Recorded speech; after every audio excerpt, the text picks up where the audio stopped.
Hello Vinodini S വേളയ്ക്ക് എല്ലാവർക്കും സ്വാഗതം. അപ്പോൾ ഇത് നമ്മളിതേ ഓണത്തിൻ്റെ പരിപാടിക്ക് വേണ്ടിയിട്ടാണ് കേട്ടോ. അപ്പോൾ നമ്മളിതേ വെജിറ്റബിൾ എല്ലാം അരിഞ്ഞു വെച്ചിട്ടുണ്ട്. നമ്മൾ തലേന്ന് അരിഞ്ഞു വെച്ച് ഫ്രിഡ്ജിലേക്ക് വെച്ചേക്കുമായിരുന്നു ചെയ്തത് കേട്ടോ. അപ്പോൾ അവിയൽ, തോരൻ, അതുപോലെ തന്നെ തീയൽ, മെഴുക്കുവരട്ടി അങ്ങനെയുള്ള എല്ലാത്തിനും നമ്മൾ അരിഞ്ഞു വെച്ചിട്ടുണ്ടായിരുന്നു. അപ്പോൾ നമുക്ക് നേരെ വീട്ടിലോട്ട് പോകാമല്ലോ. അപ്പോൾ നമ്മളിത് പിറ്റേ ദിവസമാണ് കേട്ടോ. പിറ്റേ ദിവസം നമ്മൾ റെഡി ആയിട്ട് നമ്മളെല്ലാം സെർവ് ചെയ്യാൻ വേണ്ടി നമ്മൾ ഇരിക്കുകയാണ്. അപ്പോൾ നമുക്ക് എന്തൊക്കെയാണെന്ന് നോക്കിയാലോ. അപ്പോൾ ഇതേ നമ്മൾ പായസമാണ് ആദ്യം നോക്കുന്നത്. പായസമുണ്ട്, അതുപോലെ അവിയൽ, കിച്ചടി, എല്ലാ സംഭവങ്ങളും നമുക്കുണ്ടായിരുന്നു കേട്ടോ. അതുപോലെ തന്നെ ഉള്ളിത്തീയൽ, പിന്നെ അനിയത്തി ഇപ്പോൾ വാഴയിലെല്ലാം തുടച്ചിരിക്കുക കേട്ടോ. പിന്നെ എൻ്റെ വീഡിയോ ആരെങ്കിലും ആദ്യമായിട്ട് കാണുന്നവരുണ്ടെങ്കിൽ ലൈക്ക് ചെയ്യുക, സബ്സ്ക്രൈബ്, കമൻറ്റ് ചെയ്യുക. ഇഷ്ടമല്ലാത്ത ഡിസ്ലൈക്ക് ചെയ്യാം. അപ്പോൾ ഒത്തിരി ദിവസമായിരുന്നു വീഡിയോസൊക്കെ ചെയ്തിട്ട്. എനിക്ക് കുറച്ച് പനിയും കാര്യങ്ങളൊക്കെ ആയിരുന്നു. പിന്നെ ജോലിക്ക് പോകുന്നുണ്ട്. അപ്പം അതും കൂടിയൊക്കെ എല്ലാം കൂടി ആകുമ്പോൾ പിന്നെ വീഡിയോസ് എല്ലാം കൂടി ആകുമ്പോൾ നമുക്ക് മെയിൻറ്റെയിൻ ചെയ്യാൻ പറ്റത്തില്ലായിരുന്നു. അപ്പോൾ ഒരാളിവിടെ പപ്പടം പൊളിക്കുന്നു, ഒരാളവിടെ വാഴയില തുടയ്ക്കുന്നു കേട്ടോ. അപ്പോൾ അതുകൊണ്ട് പിന്നെ ഇതിനകത്ത് ഞാൻ പല ദിവസത്തെ വീഡിയോസുകളെല്ലാം പിന്നെ ഇത് ചോറ് ഊറ്റിയിട്ടുണ്ടായിരുന്നു. പിന്നെ അതിൻ്റെ തൊട്ടടുത്തൊരു പാത്രത്തിൽ വേറെ സെപ്പറേറ്റ് പായസം മേടിച്ചതുണ്ടായിരുന്നു. എന്ന് വെച്ച് കഴിഞ്ഞാൽ പറഞ്ഞിട്ടുണ്ടായിരുന്നു, അടപ്രഥമൻ മേടിക്കാൻ പറഞ്ഞിട്ടുണ്ടായിരുന്നു. ഞങ്ങൾ പരിപ്പ് പായസമായിരുന്നു ഉണ്ടാക്കിയിട്ടുണ്ടായിരുന്നു. അപ്പോൾ 2 സൈസ് പായസം ഇരിക്കട്ടെ എന്ന് വിചാരിച്ചു.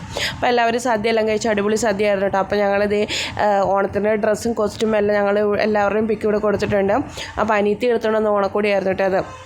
അപ്പോൾ ഇതെല്ലാം കഴിഞ്ഞ് വന്നപ്പോൾ ഒരു 3 ദിവസം കഴിഞ്ഞപ്പോഴത്തേക്ക് എനിക്കൊരു കൊറിയർ വന്നിട്ടുണ്ടായിരുന്നു. അപ്പോൾ ഈ വീഡിയോ എല്ലാം കൂടെ ഒന്നിച്ചാക്കാമല്ലോ എന്ന് വിചാരിച്ചായിരുന്നു. അപ്പോൾ ഒന്നാമത്തെ കാര്യം അപ്ലോഡ് ചെയ്യാൻ എനിക്ക് സമയം കിട്ടിയില്ല. അപ്പോൾ അതുകൊണ്ട് എല്ലാം കൂടെ ഞാൻ ഒറ്റ ഒരു വീഡിയോ ആയിട്ട് അപ്ലോഡ് ചെയ്യുന്നുള്ളൂ. ഇച്ചിരി ലോങ് ആയിരിക്കും വീഡിയോ.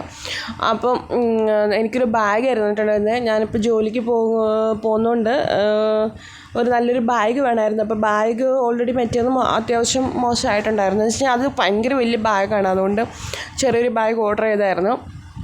അപ്പം പ്രൈസ് വൈസ് നമുക്ക് നോക്കുകയാണെങ്കിൽ ഒരു കുഴപ്പമില്ല കേട്ടോ.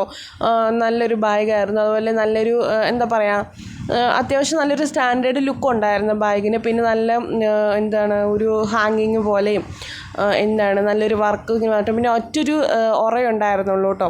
പിന്നെ അത് കഴിഞ്ഞിട്ട് പിന്നെ അടുത്തൊരു കൊറിയറും എനിക്ക് വന്നിട്ടുണ്ടായിരുന്നു. ഇതും 2-3 ദിവസം കഴിഞ്ഞിട്ട് വന്നതാണ്. ഒരു ടോപ്പ് ഓർഡർ ചെയ്തതായിരുന്നു കേട്ടോ. പ്രൈസ് വൈസ് നോക്കുകയാണെങ്കിൽ കുഴപ്പമില്ല. ഇത് ഓഫർ പ്രൈസിൽ മേടിച്ചതാണ് കേട്ടോ. 600-700 സംതിങ് ഏതാണ്ടായിരുന്നു അതിൻ്റെ ഇത്. അപ്പോൾ അങ്ങനെ മേടിച്ചതായിരുന്നേ. പിന്നെ എനിക്ക് കുഴപ്പമില്ല, നമുക്ക് ഇഷ്ടപ്പെട്ടു. പിന്നെ എനിക്ക് അബദ്ധം തോന്നിയതെന്ന് വെച്ചാൽ ഞാൻ ഹാഫ് കൈ ആണ് ഓർഡർ ചെയ്തത്. ഹാഫ് കൈ ഞാൻ അങ്ങനെ ഇടാറില്ല, ഫുൾ സ്ലീവ് ആയിരുന്നു ഇടാറുള്ളത്.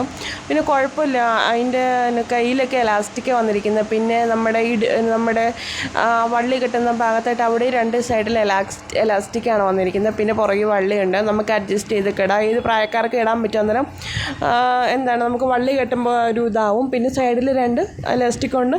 കുഴപ്പമില്ല, ഭയങ്കരമായിട്ട് എനിക്ക് ഇഷ്ടപ്പെട്ടു, കുഴപ്പമൊന്നുമില്ല. പിന്നെ കഴുത്തിൻ്റെ ഇതായാലും വി കഴുത്തായിരുന്നു കേട്ടോ. അതുകൊണ്ട് കുഴപ്പമില്ല, കഴുത്ത് ഇച്ചിരി ഇറങ്ങിയിട്ടായിരുന്നു. പിന്നെ ഇത് കഴിഞ്ഞ് സെപ്റ്റംബർ 25 എൻ്റെ ബർത്ത്ഡേ ആയിരുന്നു. അപ്പം കേക്കും എല്ലാം ഞങ്ങൾ മേടിച്ച് ആഘോഷിച്ചിട്ടുണ്ടായിരുന്നു. അപ്പോൾ ആ വീഡിയോ കൂടെ ഒന്ന് ആഡ് ചെയ്യാമെന്ന് വിചാരിച്ചതാണ് കേട്ടോ. അപ്പോൾ കേക്കെല്ലാം മേടിച്ച് ഞങ്ങൾ കേക്കെല്ലാം മുറിച്ചു എല്ലാം അടിപൊളിയായിട്ട് നമ്മൾ ആഘോഷിച്ചിട്ടുണ്ടായിരുന്നു. പിന്നെ എന്നെ എല്ലാവരും സപ്പോർട്ട് ചെയ്യുക. നിങ്ങളുടെ സപ്പോർട്ട് ഉണ്ടെങ്കിൽ മാത്രമേ എനിക്ക് വീഡിയോസ് ചെയ്യാൻ പറ്റത്തുള്ളൂ. മാക്സിമം ഞാൻ കണ്ടിന്യൂസ്ലി വീഡിയോ ഇടാൻ നോക്കാം. പിന്നെ ഇച്ചിരി വീഡിയോ ലോങ്ങായി പോയിട്ടുണ്ടാവും. കാരണം എല്ലാ വീഡിയോയും കൂടെ ഒന്നിച്ചാണ് ഇട്ടിരിക്കുന്നത് കേട്ടോ. അപ്പോൾ നിങ്ങളെന്നെ സപ്പോർട്ട് ചെയ്യുക. പിന്നെ ആരെങ്കിലും ആദ്യമായിട്ട് കാണുന്നവരുണ്ടെങ്കിൽ ഒന്ന് സബ്സ്ക്രൈബ് ചെയ്യുക, ബെല്ലൈക്കൺ ഒന്ന് പ്രസ് ചെയ്യുമെങ്കിൽ മാത്രമാണ് ഞാൻ ഇടുന്ന വീഡിയോസ് നിങ്ങൾക്ക് കാണാനായിട്ട് പറ്റുള്ളൂ.